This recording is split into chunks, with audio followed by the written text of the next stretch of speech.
परीक्षा इधर नहीं, इधर से किधर देखा, देखो इधर से किधर देखा, शैतान इधर नहीं आया भाई, इधर शैतान कभी नहीं आ सकता।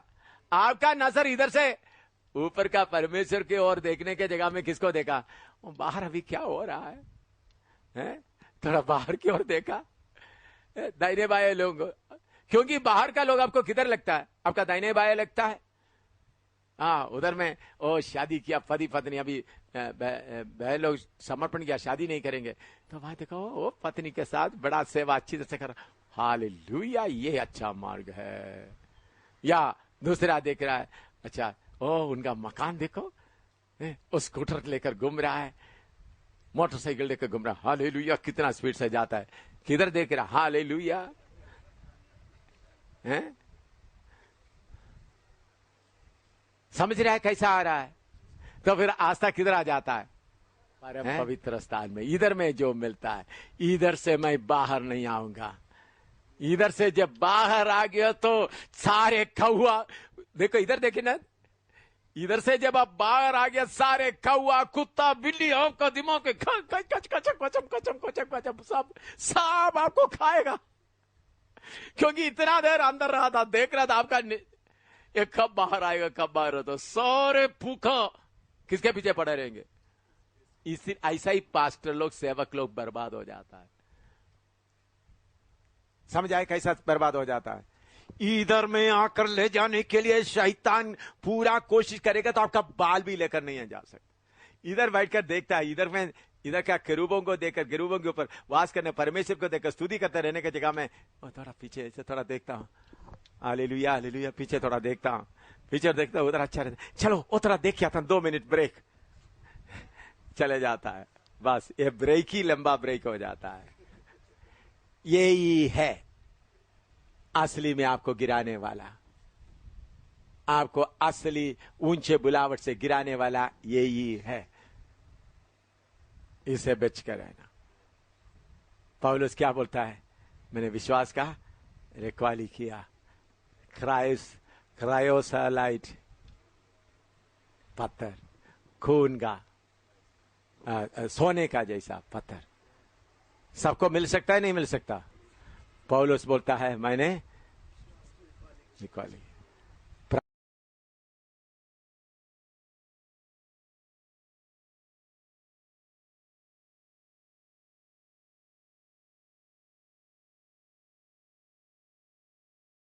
आठवां पढ़िएगा, आठवां कौन सा है? उस नगर की नेवें हर प्रकार के बहुमूल्य पत्थरों से सवारी हुई थी। पहली नेव यशब की थी, दूसरी नीलमणि की, तीसरी लालड़ी की और चौथी मरकत की, पांचवी गोमेदक की और छठी माणिक्य की, सातवीं पीतमणि की और आठवीं पैरोज की। पैरोज की या burial, YL burial.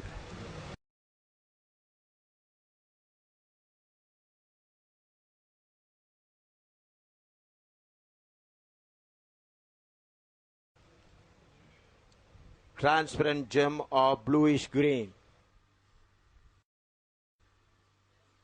Transparent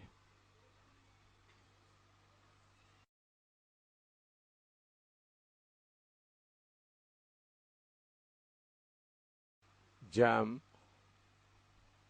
of bluish green.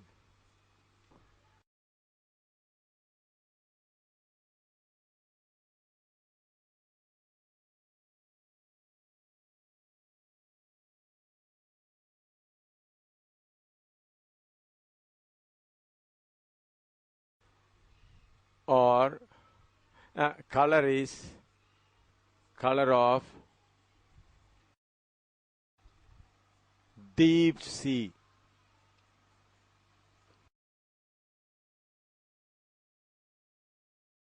गहरे समुद्र का कलर कौन सा आप देखा होगा, देखा है ना कैसा है? एक किस्म का ब्लू रंग का, ऊपर से भी आप देखो गहरा समुद्र, डीप सी, पानी बहुत गहरा, तो ऊपर से देखने से कैसा दिखता है? एक किस्म का ब्लू कलर।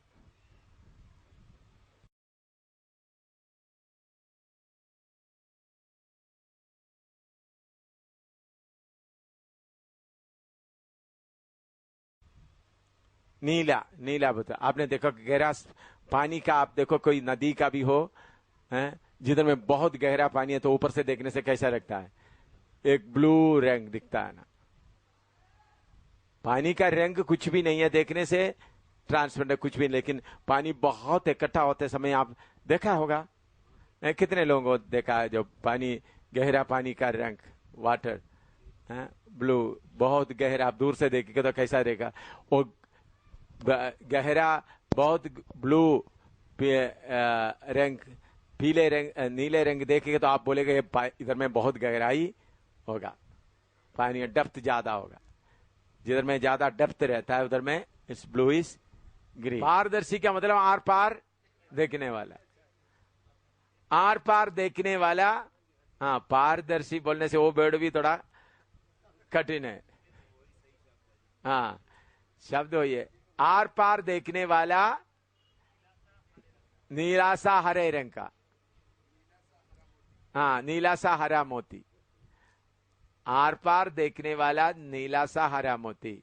देखिए, हम ऐसा सीखना ताकि बाकी लोगों को भी आप समझ आ सके, उसके लिए कोई शर्म नहीं करना है। समझ गए सेवकों, आप लोग सब लोग कॉलेज में नहीं पढ़ा है, अलग अलग, तो उसके लिए आप कोई शर्म करने का जरूरत नहीं। इधर में इतना मेहनत कर रहा है ताकि आप सीखे, समझे, उसके लिए शर्म ना करें, बार बार पूछे।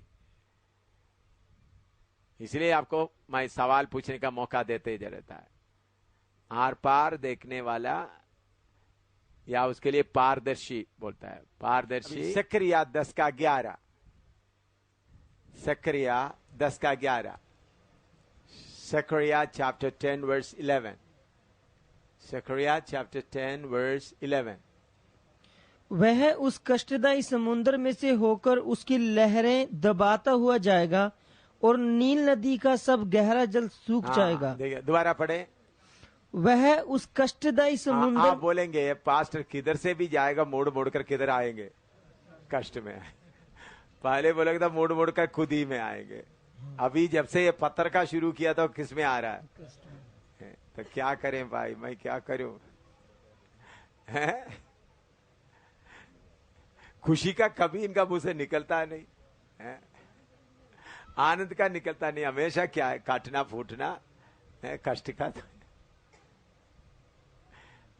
क्या करो, छोड़ दो।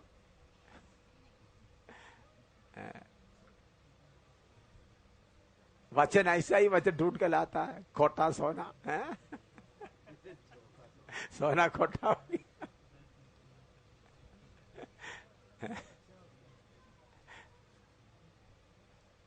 हाँ, पढ़ो, दोबारा पढ़ो ब्रदर।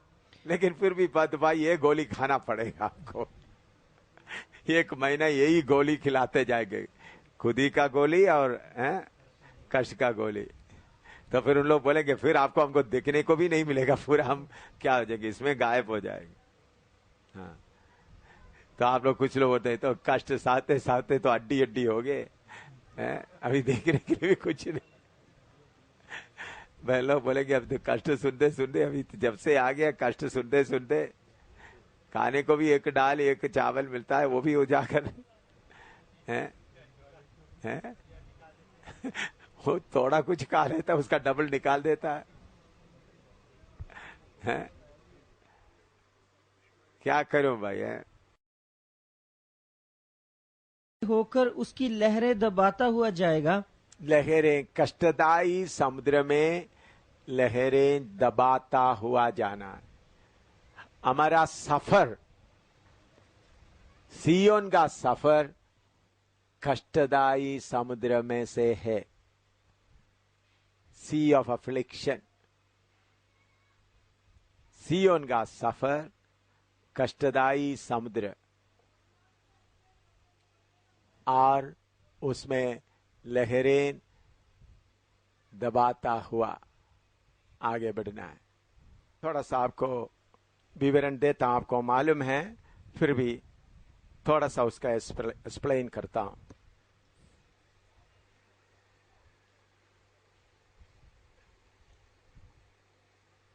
ये सच्चाई आप समझना है, इसके अलावा दूसरा कोई रास्ता नहीं है। सारे संत लोग इसी रास्ते में से होकर गया है। कोई शॉर्टकट नहीं है।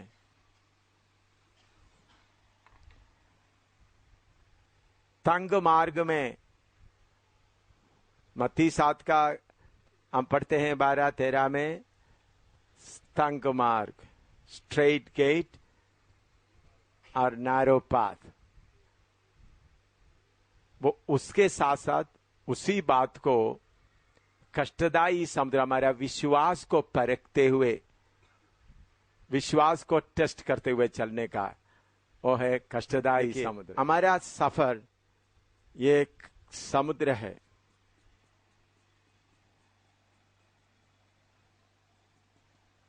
ये समुद्र में हम अंत तक सफर करना है, इस चोर पहुंचने तक।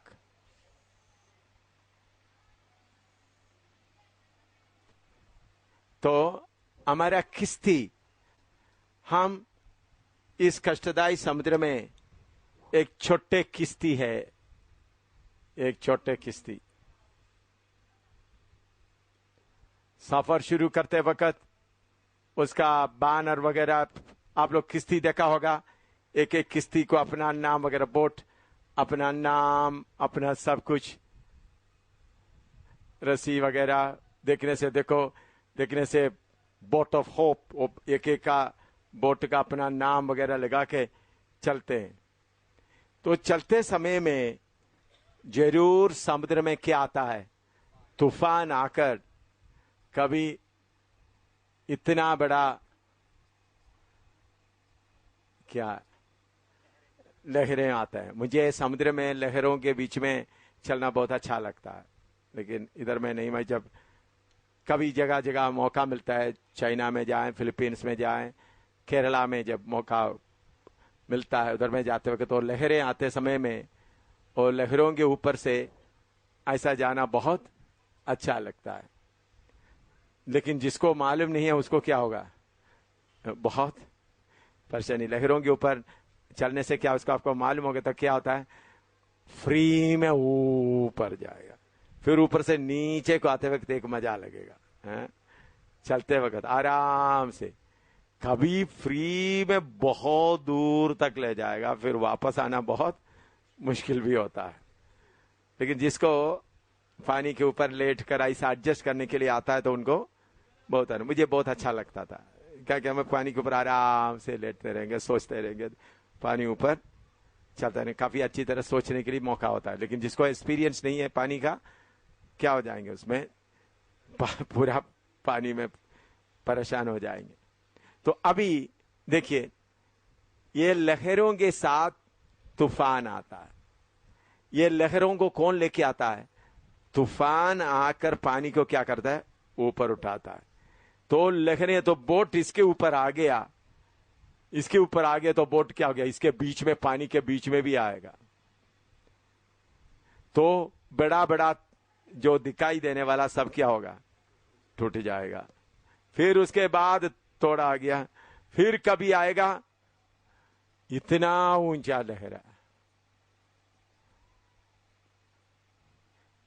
तो फिर बोट किधर चलना पड़ेगा, नीचे से किधर, तो फिर बाकी भी पूरा कट हो गया, फिर एक लकड़ी रह गया। कभी कभी चारों तरफ से तूफान आकर, चारों तरफ दोस्त ऐसा चक्रवाणी होता, चक्रवाणी वर्ल्ड विद चक्रवाणी बोलता है, चक्रवात तूफान आता। उस वक्त कैसा ही एक बाहर ऐसा इसके अंदर करता तो घूमता रहता।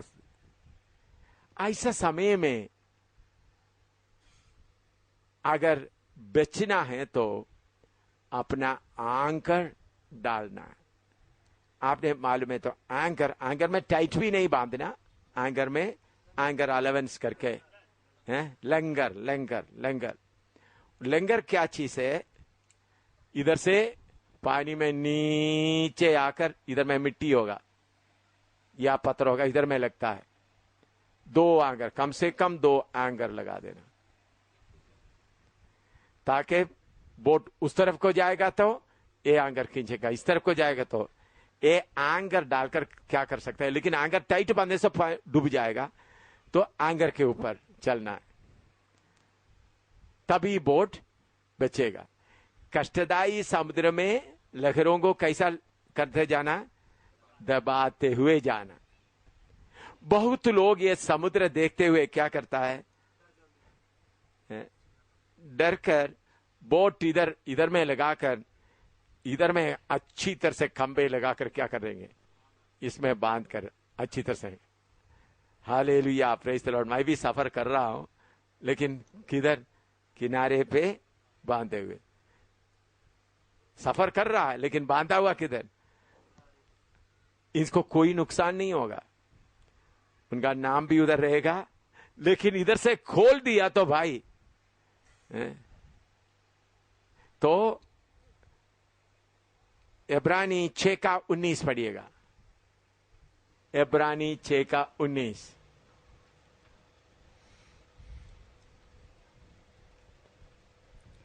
हिब्रू 6:19। वह आशा हमारे प्राण के लिए ऐसा लंगर है जो स्थिर और दृढ़ है और पर्दे के भीतर तक पहुंचता है। हाँ, देखिए, इस दुनिया में आंकर या लंगर डालते वक्त किधर डालता है, नीचे पानी में, लेकिन सियोन, आप लोग लिखने में लगा हुआ तो इस दुनिया में लंगर डालते वक्त किधर डालते हैं, नीचे। सियोन के सफर करने वाला उनका लंगर ऊपर पर्दे के सियोन में डालता है, सियोन में डालता है उनका लंगर। नीचे में डाल दिया तो ज्यादा ऊंचा लहर आएगा तो ये रस्सी क्या हो जाएगा, टूट जाएगा, या बोट उसके अंदर दब जाएगा। पर्दे के ऊपर, ऊपर में लंगर डाला हुआ, कितना भी लहर आएगा तो किधर जाएगा, ऊपर। आपका पर्दा, आपका लंगर धरती में डाल दिया तो आप घबराओगे। अगर आपका लंगर पर्दे के बाहर यीशु मसीह के ऊपर लगा हुआ, तो चाहे कितना भी तूफान आए, तूफान तुम्हारा ऊंचाई किधर तक आ सकता है, उससे ऊपर है मेरा लंगर। ऐसा लोग हर समस्या में ऊपर उठेंगे। जिनका लंगर धरती में है तो क्या करेंगे, रोते रोते। तो समझ लो आपका लंगर कहां है। जिसका लंगर पर्दे के पार, चाहे पैसा का समस्या आए, चाहे बीमारी आए। असली में मसीह जीवन कैसा है, दो किस्म का सेवक, दो किस्म का विश्वासी लोग हैं। कुछ लोग एंगर या उनका लंगर अपना बुद्धि के अनुसार जमीन में लगा हुआ है। कुछ लोग परमेश्वर के ऊपर भरोसा रखते हुए सबके लिए परमेश्वर के ऊपर ही भरोसा रखते हुए चल रहा है। कुछ लोग किनारे पर ही बांधा हुआ है, उन लोग उस चोर तक नहीं पहुंचेंगे। हमको कष्टदायी समुद्र का लहरों को दबाते हुए चलना। हमारा मसीह जीवन कष्टदायी समुद्र में लहरों को दबाते हुए, उसके लिए एक ही मार्ग है जो पौलुस लिखा है, हमारा आशा का लंगर पर्दे के पार। ये रस्सी कभी टूटता नहीं है, लेकिन ये पृथ्वी में लगाने वाला रस्सी टूट सकता है। और दूसरा, इसका लंबाई का लिमिट भी कम है। अगर ज्यादा हो गया तो क्या हो जाएगा, डूब जाए। मेरे प्यारों, पौलुस बोलता है, कुछ लोगों का पौलुस बोलता है, हुमेनियोस और सिकंदर का विश्वास रूपी जहाज डूब गया। क्यों डूब गया? पृथ्वी में लगाने से तूफान ज्यादा आते वक्त, लहरें ज्यादा आते वक्त ज्यादा ऊपर उठ नहीं सकेगा, उस किश्ती में पानी भर जाएगा।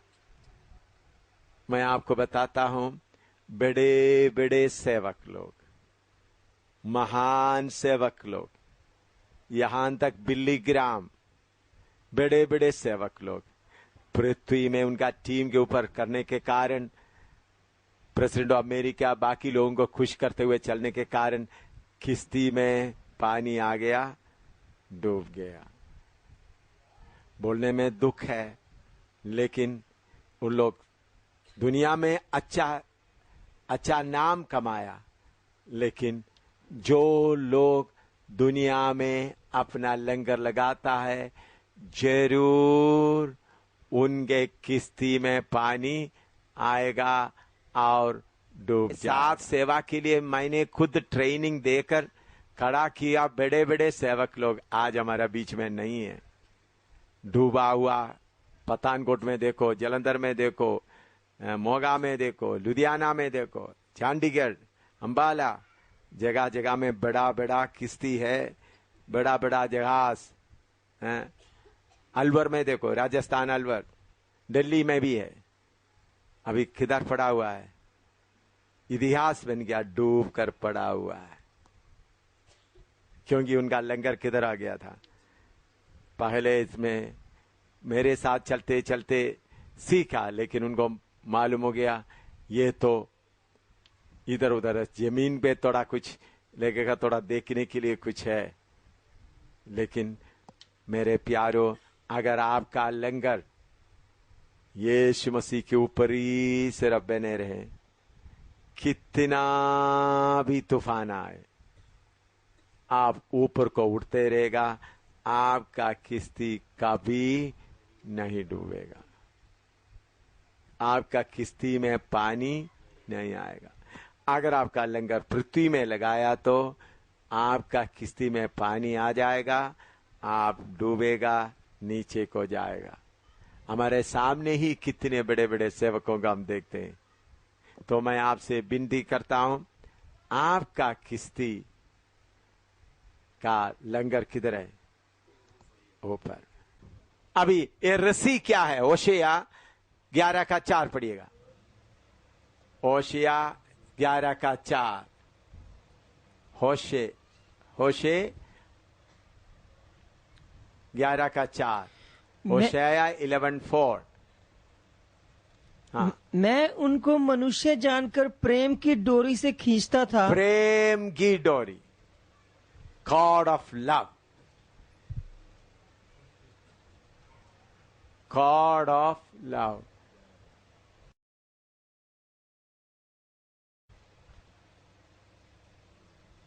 हमारे एंकर कौन है? प्रभु यीशु। और उनके साथ हमारा संपर्क किसके साथ है? गॉड ऑफ लव, प्रेम की डोरी। यीशु के साथ का प्रेम का डोरी, यीशु के साथ का प्रेम का डोरी से आप उस लंगर के साथ संबद्ध किया है। With the God of love you are connected with the anchor that is within the veil. पर्दे के पार पड़ा हुआ उस लंगर के साथ मसीह का प्रेम का डोरी से बांधा गया।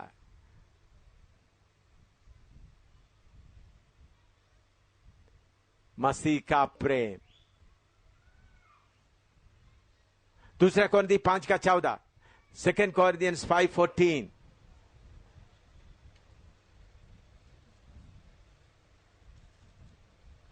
क्योंकि मसीह का प्रेम हमें विवश कर देता है। मसीह का प्रेम हमें विवश कर देता है। The love of God constraineth us. The love of, परमेश्वर का प्रेम हमको मजबूर करता है। दूसरा कोरिन्थी 5 का 14, परमेश्वर का प्रेम हमको मजबूर करता है। The love of God constraineth अस। कानून के साथ हम परमेश्वर के साथ नहीं चल सकता। और परमेश्वर का प्रेम आपके अंदर बढ़ता जाएगा तो हर कष्ट को आप सहने के लिए आपको दुख नहीं होगा, हर कष्ट आप सह सकेगा। उसके लिए क्या चाहिए? परमेश्वर का प्रेम। परमेश्वर का प्रेम हमारे अंदर आएगा तो हर कष्ट को हम क्या कर सकेगा? सह सकेगा।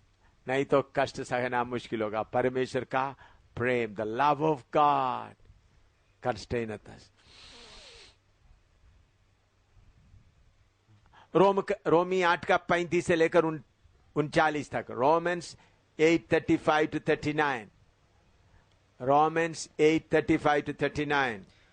कौन हमको मसीह के प्रेम से अलग करेगा? क्या क्लेश या संकट या उपद्रव या अकाल या नंगाई या जोखिम या तलवार? जैसा लिखा है कि तेरे लिए हम दिन भर घात किए जाते हैं, हम बद होने वाली भेड़ों की नाई गिने गए हैं।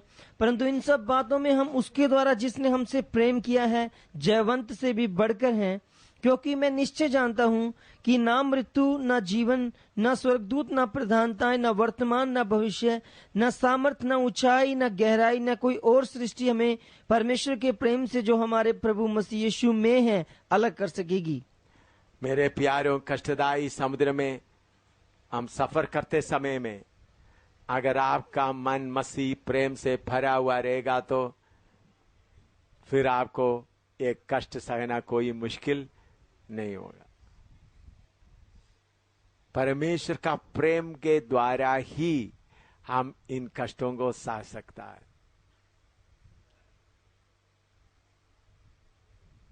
जब परमेश्वर का प्रेम का कमी हमारे अंदर आ जाता है तो पर्दे के साथ का संपर्क भी, बाहर का उस एंगर से हमारा संपर्क भी टूट जाता है। बहुत लोग बोलते हैं मुझे यीशु मेरे से बात नहीं करता। कारण क्या है? प्रेम का डोरी टूट गया। प्रेम का डोरी टूट गया। यीशु के साथ का प्रेम का डोरी टूट गया। हालेलुया। यीशु के साथ का प्रेम का डोरी आपसे जुड़ा रहेगा तो यीशु हमेशा आपसे बातें करते रहेगा। मेरे से रोज प्रभु बात करता है। मैं बता सकता हूं कोई ऐसा दिन नहीं जिस दिन यीशु से बात नहीं होता। दिन में कितने बार होता है? एक बार नहीं, दिन में कितने बार? सुबह शाम को सिर्फ नहीं, कभी खाना खाते समय में, कभी नहाते समय में, कभी बिस्तरे में लेटते समय में बात करते। इसलिए मेरे प्यारों, उस मसीह प्रेम के द्वारा हम बांधा हुआ तो हर कष्ट को, इसलिए पौलुस बोलता है हमको कौन मसीह प्रेम से जुदा कर सकता है?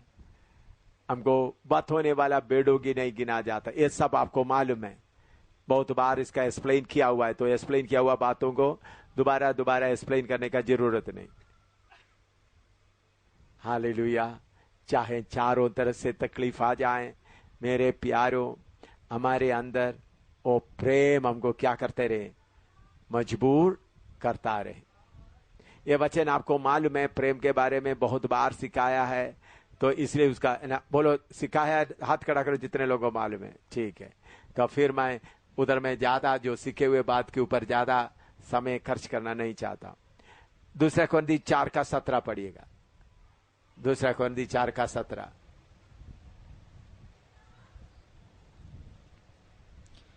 क्योंकि हमारा पल भर का हल्का सा क्लेश हमारे लिए बहुत ही महत्वपूर्ण और अनंत महिमा उत्पन्न करता जाता है। इस दुनिया का सारा क्लेश कैसा है?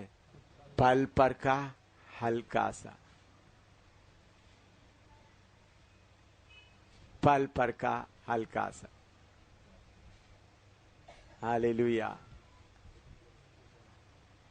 पल पर का हल्का सा क्लेश।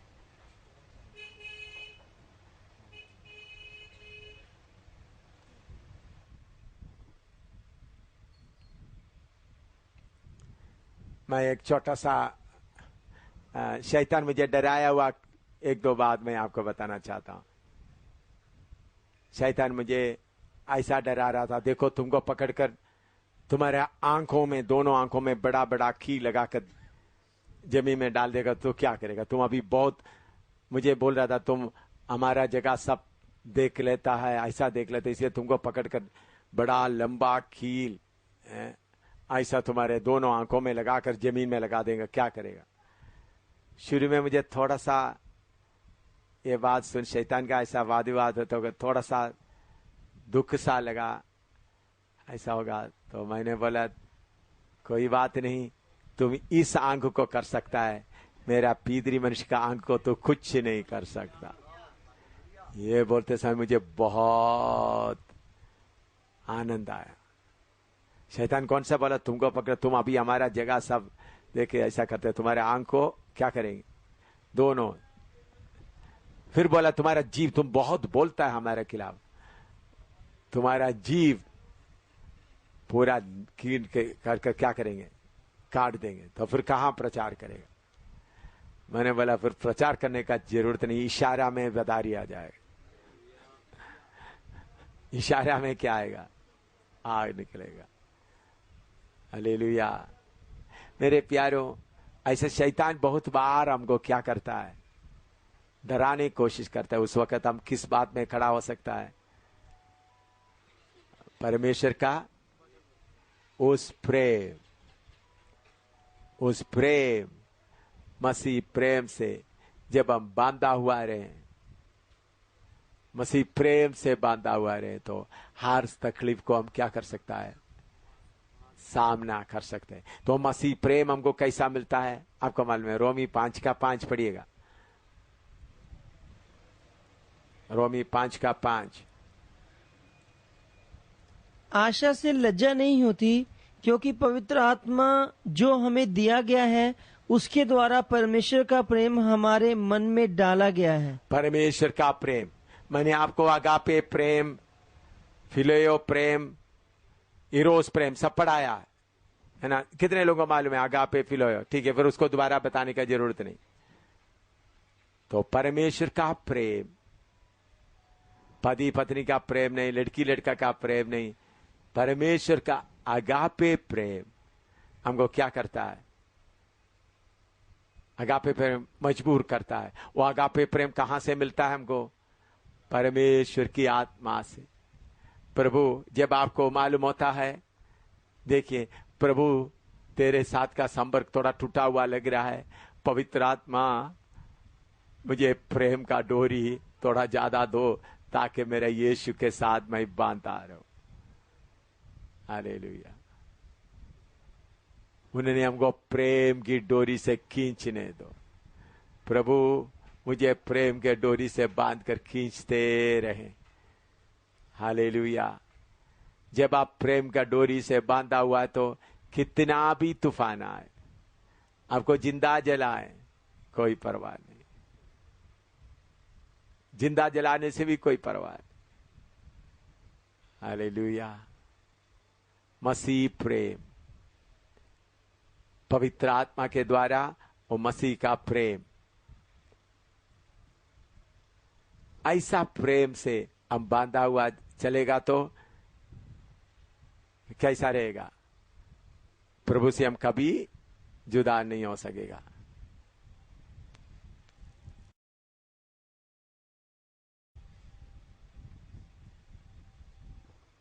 समझ गया?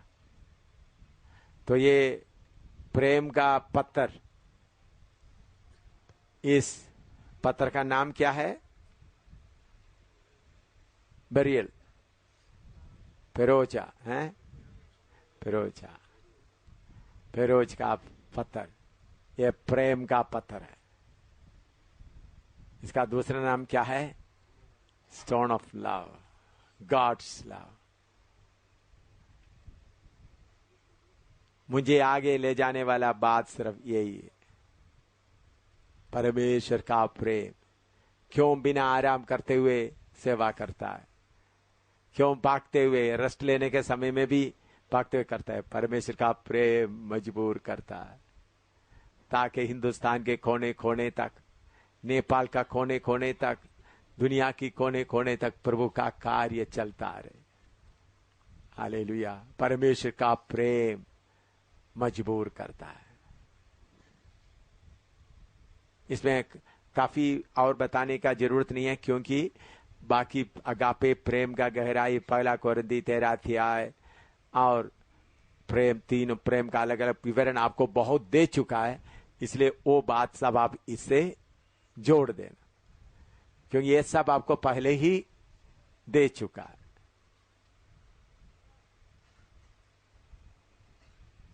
हमारा आशा का लंगर प्रभु यीशु, और उनके साथ कैसा संपर्क करता है? प्रेम से। परमेश्वर का प्रेम। प्रभु चाहे दुनिया में, मैंने कितने बार प्रभु से प्रार्थना, जब प्रभु रेशन कम हो जाए, कपड़ा कम हो जाए, पूरा कष्ट ही कष्ट हो, लेकिन आपके साथ का संपर्क कभी टूटना नहीं चाहिए।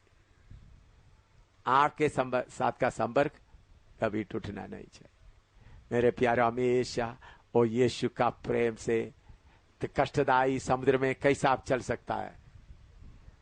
कष्टदायी समुद्र में चलने का एक ही मार्ग, परमेश्वर का प्रेम से आपका लंगर जो पर्दे के बाहर डाला हुआ है उसके साथ जुड़ा रहे।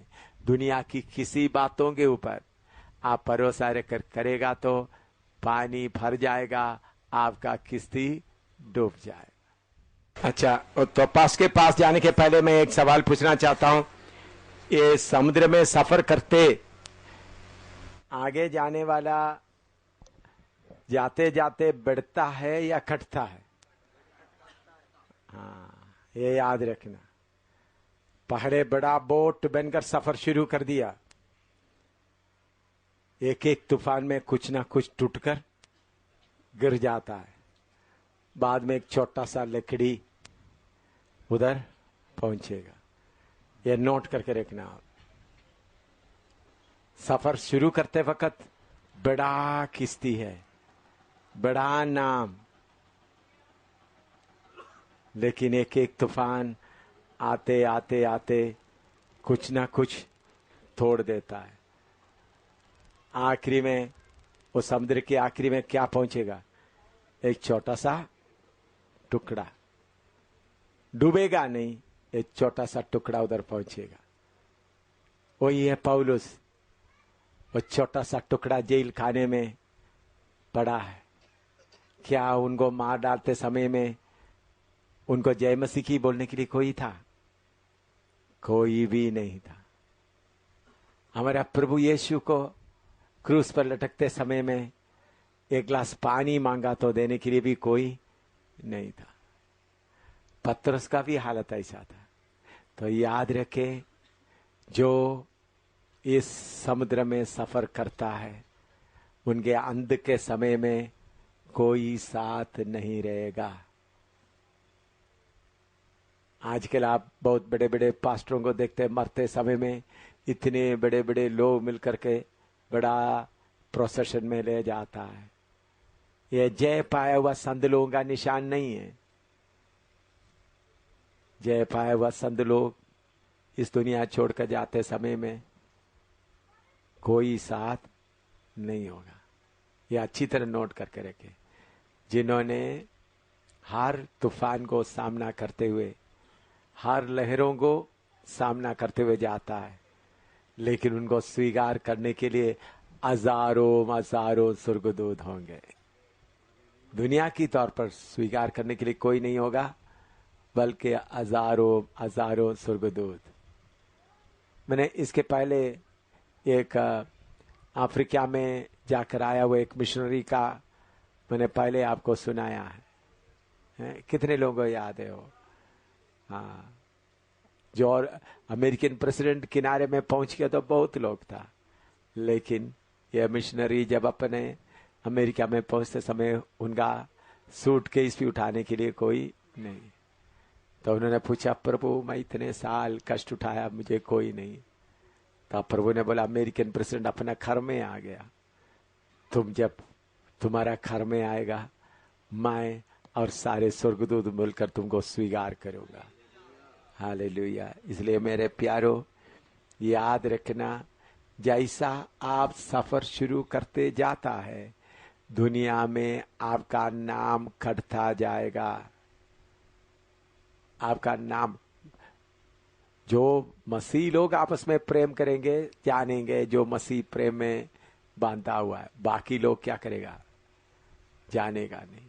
आपका नाम खटता जाएगा, लेकिन जरूर किधर पहुंचेंगे ये नोट करके रखिए आप। मैंने बोलने के लिए भूल गया था।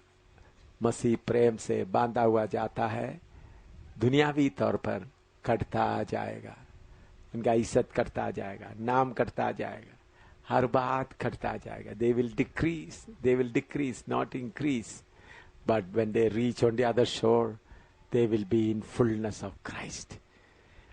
यीशु मसीह के रूप में होंगे।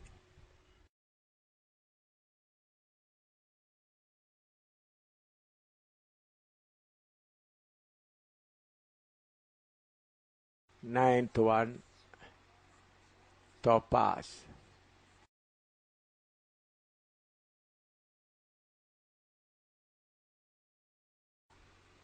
Topaz, a pale green gem. Pale green gem.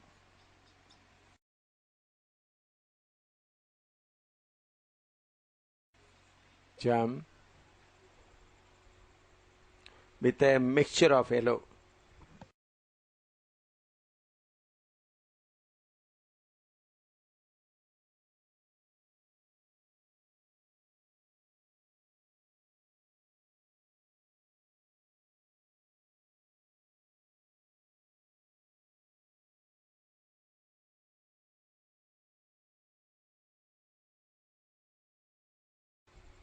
Ayub 28 का 12 और 19 पढ़िएगा। ए पेल ग्रीन जम with a mixture of yellow. आप बोलो हिंदी में।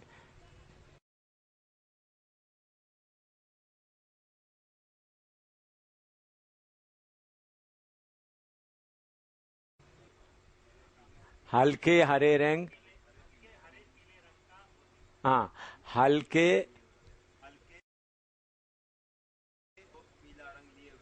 हाँ हाँ बोलो पीला, हाँ हल्के हल्के हरे रंग का मोती, जो पीला रंग ले, पीला रंग भी मिले हुए हैं। हाँ हल्के, असली में उनका बेसिक रंग हरे रंग है। हल्के हरे, पूरा हरा नहीं, डार्क, नॉट डार्क ग्रीन, हल्के पीले रंग, हल्के हरे रंग और उसके साथ पीले रंग मिला हुआ मोती। आयुब 28 का 12 पढ़िएगा। जॉब 28:18।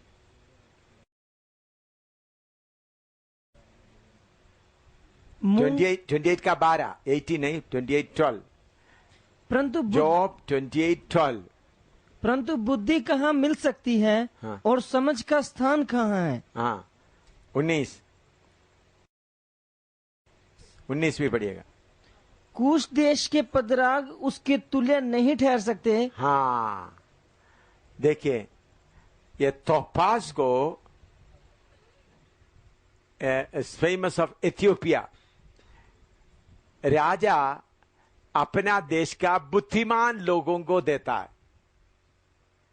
अपना राज्य का जो बुद्धिमान लोग करके, जिसको राजा को मालूम होता है, उनको इनाम में ये तोपास का मोती देता है।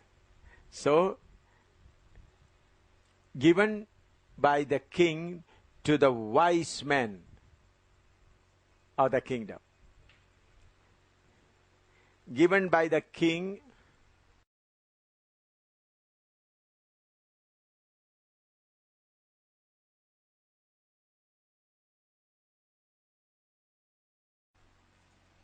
to the wise man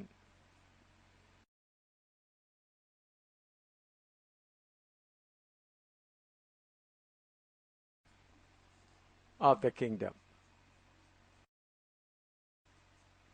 अपने राज्य का बुद्धिमान लोगों को, आपका पुराना देश समय में राजा बुद्धिमान लोगों को चुनते थे। दानियल के बारे में भी आप देखते हैं, यूसुफ के बारे में भी। तो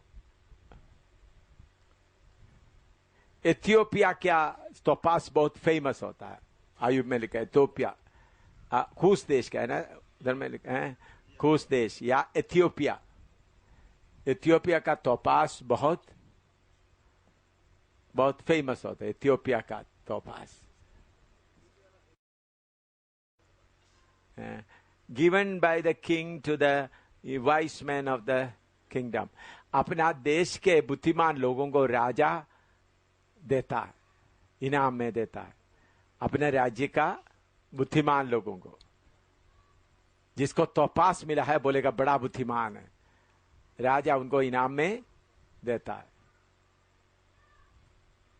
पढ़िएगा 12 आयुब का 12 पढ़िएगा 28:12। परंतु बुद्धि कहाँ मिल सकती है, बुद्धि कहाँ मिल सकती है, और समझ का स्थान कहाँ है। हाँ, कुश देश के पदराग उसके तुल्य नहीं ठहर सकते। हाँ, कुश देश के पुखराज उसके तुल्य नहीं रह सकते। तो तोपा से भी ऊंचा है।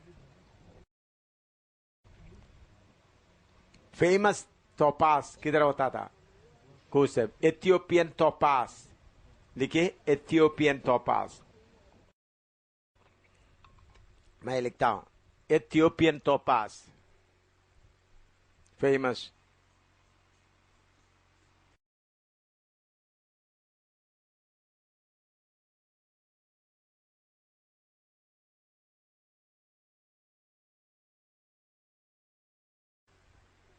Famous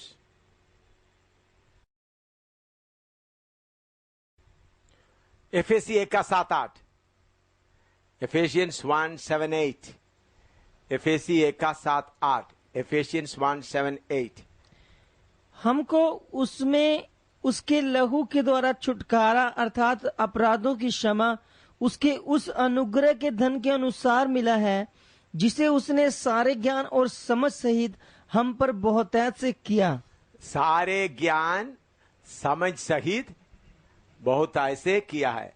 all wisdom and prudence, सारे क्या है, समझ और ज्ञान बहुतायत से दिया है। तो यीशु मसीह के पीछे चलने वाला लोगों का बुद्धि को बीट करने के लिए कोई दुनिया में नहीं है। यीशु मसीह के पीछे चलने वालों का बुद्धि को कॉम्पीट करने के लिए दुनिया में कोई नहीं है। उनका बुद्धि क्लियर होता, चाहे एग्जामिनेशन में हो, चाहे टेस्ट में हो, क्या होता है, उनका बुद्धि क्लियर होता।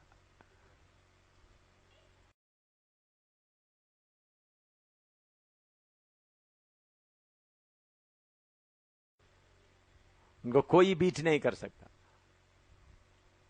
तो आपके बच्चे लोग जो पढ़ता है उनको थोड़ा ढीला है तो उनको आत्मा में आगे बढ़ाओ, फिर उनका बुद्धि भी क्या हो जाएगा, साफ हो जाएगा। आत्मा में आगे बढ़ाओ, बुद्धि साफ हो जाएगा। मैं जब स्कूल में पढ़ते समय में बहुत लोग कंपटीशन करते थे, कैसा भी मुझे बीट करने के लिए, लेकिन प्रभु का कृपा से आज तक मुझे हार को सामना करना नहीं पड़ा।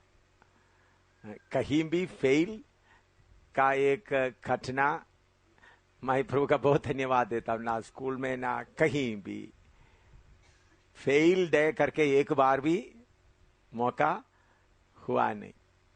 प्रभु का कृपा। और आप मेरा रिकॉर्ड देखें, प्रभु की कृपा से ऑफिसर बनने के बाद भी, उसके पहले भी हमेशा ऊपरी रहा। इसलिए मैं रिसाइन करते समय भी सरकार मुझे छोड़ता नहीं था, 3 बार करना पड़ा।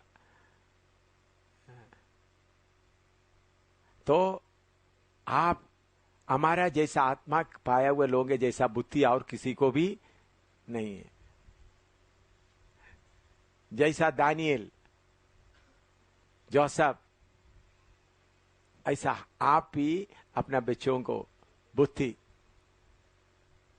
बुद्धि और ज्ञान बहुत आयत से मिलता है। मैं उसका वर्णन करना तो बहुत है, लेकिन बताकर आपका समय खर्च करना नहीं चाहता हूं। कितने बार, कितने मौका, तो पवित्र आत्मा के द्वारा आपका बुद्धि क्या हो जाता है, साफ हो जाता है। एग्जामिनेशन हॉल में लिखते समय पवित्र आत्मा आपका दिमाग को पूरा साफ करते, पूरा प्रोफेसर या स्कूल का बाकी लोग जो लेक्चर दिया वो लेक्चर पूरा आपको याद आता है, पूरा आप लिखते जाएंगे। लेक्चर पूरा, नोट कोई पढ़ा नहीं तो भी क्या करेंगे, यह है पवित्र आत्मा, लेक्चर पूरा याद आता है, लिखते जाएंगे। सामना करने के लिए कोई नहीं होगा। हाँ, कोलोसी 1:2 और 3 पढ़िएगा। कोलोसी 2:2 और 3। ताकि उनके मनों में शांति हो और वे प्रेम से आपस में गठे रहें, वे पूरी समझ का सारा धन प्राप्त करें, समझ का सारा गुण प्राप्त करें, और परमेश्वर पिता के भेद को अर्थात मसीह को पहचान लें, जिसमें बुद्धि और ज्ञान से सारे भंडार छिपे हुए हैं। यीशु मसीह में क्या छिपा हुआ है, बुद्धि और ज्ञान का भंडार छिपे हुए। थोड़ा अंडरलाइन करके आप देखोगे, बहुत लोग बोलते हैं मैं बुद्धि नहीं है, मुझे बुद्धि नहीं है, मुझे नहीं है, मुझे बुद्धि नहीं है, मैं अनपढ़ हूं। तो यीशु मसीह मिल गया तो तुम्हारा डिग्री के बराबर कोई डिग्री किसी के पास नहीं है।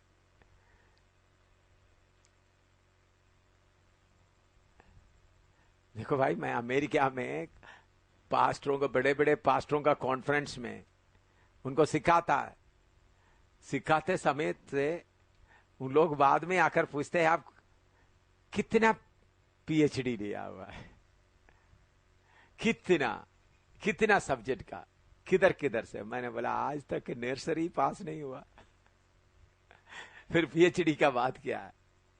आज तक किसमें पढ़ रहा हूं, नर्सरी में पढ़ रहा हूं।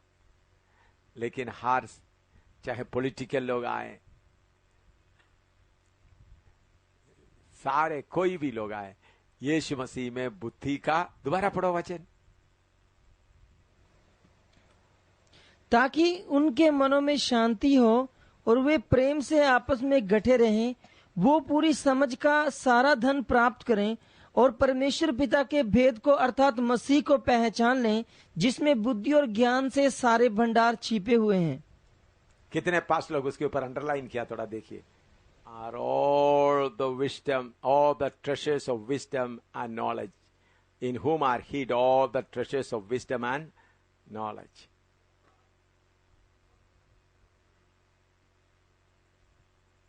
In whom, आपको मालूम है, मुझे प्रभु ने ऐसा लोगों को सिखाने का मौका मिला जिसका ज्ञान का कुछ भी मुझे मालूम नहीं, लेकिन सिखाने के बाद उन लोग आकर हाथ जोड़कर क्या बोलते हैं, क्या है, क्यों, यीशु मसीह में क्या है, क्या है, भंडार छुपा। यीशु मसीह को पा लिया तो सब कुछ पा लिया। लेकिन क्या करना है, मसीह में बने रहना, अपना मनमर्जी करते हुए नहीं। यीशु मसीह में सारे बुद्धि और ज्ञान का भंडार छुपा हुआ है।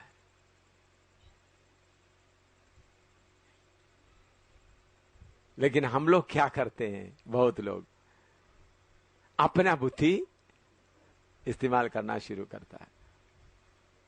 मैंने बड़े बड़े कॉन्फ्रेंसों में गए, यूएनओ में, बाकी कितने लोग, अमेरिका में भी बीबीसी, न्यूयॉर्क, कितने सीएनएन, कितने लोग मुझे इंटरव्यू करने आए, कितने क्वेश्चन पूछा, कितने जगह में, सब बताने का समय नहीं।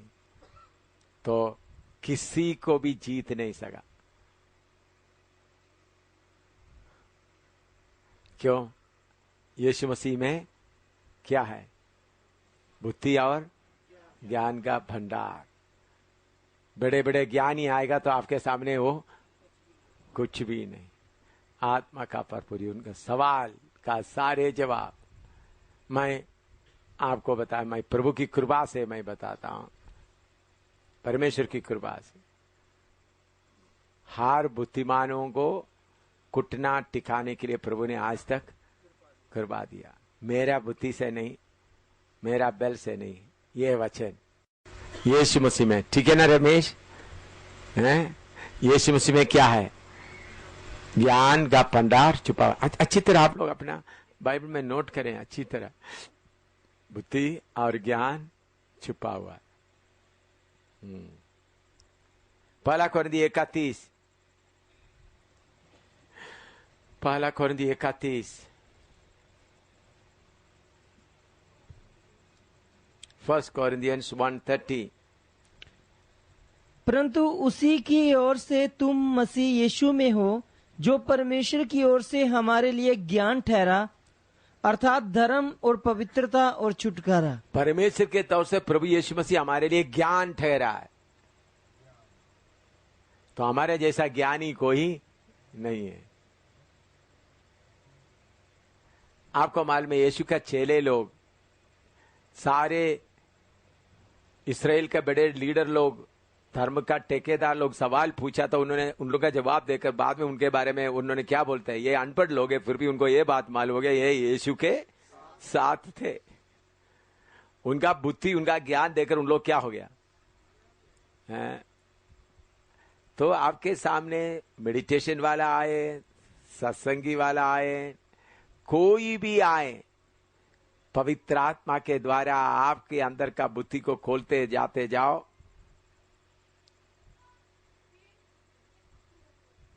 तो आपके सामने या आत्मिक तौर पर भी नहीं, शारीरिक बातों के लिए इंजीनियरिंग का बुद्धि,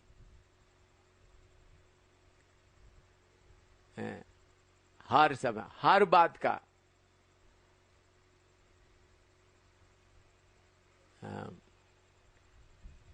हर बात के लिए प्रभु क्या करता है? बुद्धि देता है। वो एक एक घटना जो कॉलेज में पढ़ रहा है, स्कूल में पढ़ रहा है, सब तो प्रभु क्या देता है? यीशु के द्वारा आपको आत्मिक बुद्धि सिर्फ नहीं, बाकी बुद्धि भी देता है। आप लोग कंप्यूटर कर रहा है, ये कर रहा है, तो आप लोग मास्टर्स बनना है। मैं अभी उसमें इतना क्यों टाइम नहीं लगाता हूं, अभी जरूरत नहीं, आप लोग है तो हर बात का हम क्या करना है? आप लोग कंप्यूटर वगैरह खोलकर बनाने वाला बनना चाहिए, उसके और नया बनाना चाहिए।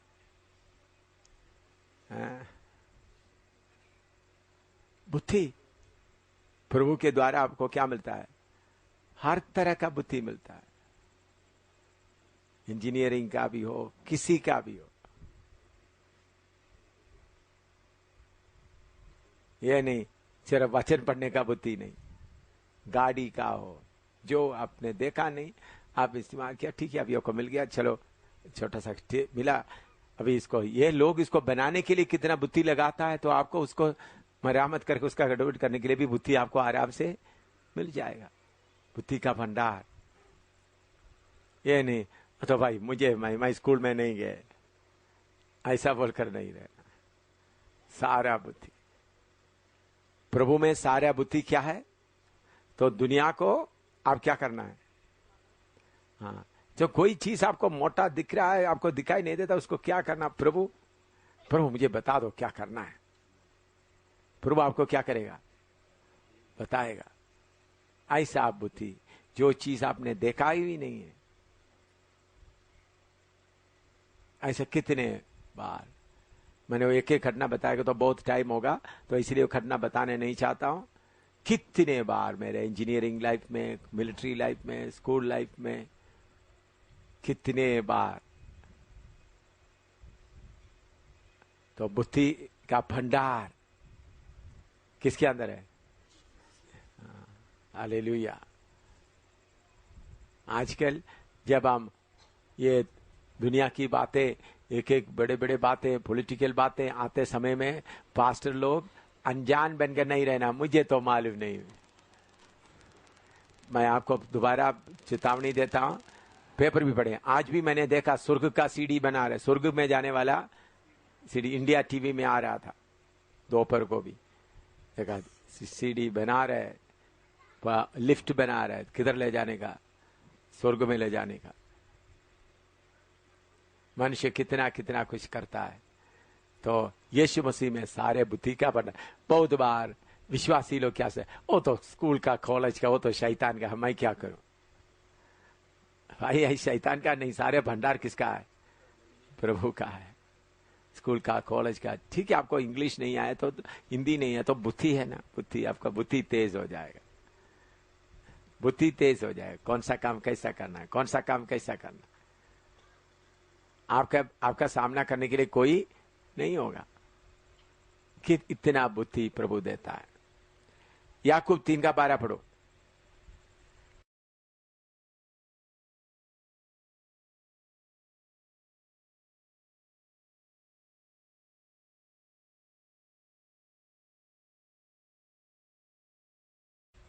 याकूब 3:12। क्या सोते के एक ही मुंह से मीठा और खारा जल दोनों निकलता है? हे मेरे भाइयों, क्या अंजीर के पेड़ में जैतून या दाख की लता में अंजीर लग सकते हैं? वैसे ही खारे सोते से मीठा पानी नहीं निकल सकता। 3:12 पढ़ रहा है। 13 में है। हाँ 13 में पढ़ो। हाँ तो फिर इंग्लिश में 12। हाँ पढ़ो, 13 में पढ़ो। तुम में ज्ञानवान और समझदार कौन है? वह ऐसा हो, वह अपने कामों को अच्छे चाल चलन से उस नम्रता सहित प्रकट करे जो ज्ञान से उत्पन्न होती है। और उसमें और भी है, ऊपर से आया हुआ ज्ञान जी, इससे नेक्स्ट में। हाँ तो 15 में करो।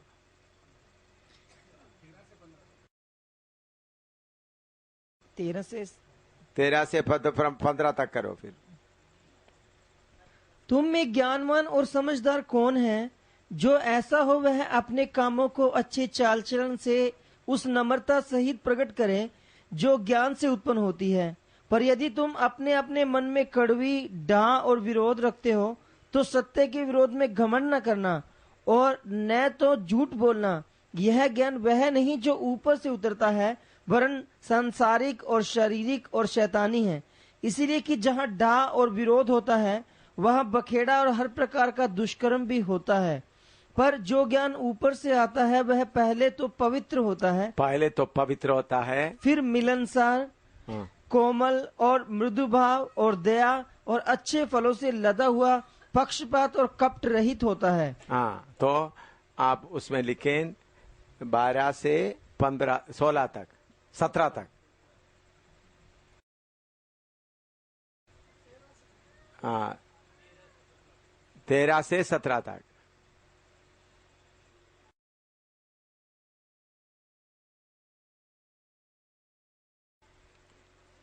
प्रेरितों का 4 का 13-14 पहले मैंने बताया, फिर भी आप नोट कर लो।